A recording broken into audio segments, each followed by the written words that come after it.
दोस्तों गुज़िश्ता रोज़ मिनाल खान और एहसान इकराम शादी के बंधन में बंध गए। दोस्तों गुज़िश्ता रोज़ मिनाल खान और एहसान इकराम की बारात का फंक्शन हुआ था, जिसमें वो दोनों बहुत ही प्यारे लग रहे थे और बहुत ही खुश नज़र आ रहे थे। दोस्तों इसके अलावा फंक्शन में और भी बड़े अदाकार शामिल थे, जिनमें इकरा अजीज़ और यासिर हुसैन और फहद शेख, अरीबा हबीब, आमना लियास और निदा और यासिर और किंजा हाशमी समेत और भी कई फनकार शामिल थे।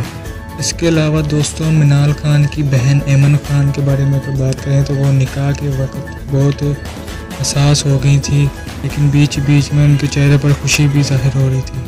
दोस्तों ऐमन खान और मुनीब भट्ट भी मिनाल खान की शादी में बहुत ही अच्छे और खूबसूरत जोड़ा लग रहा था।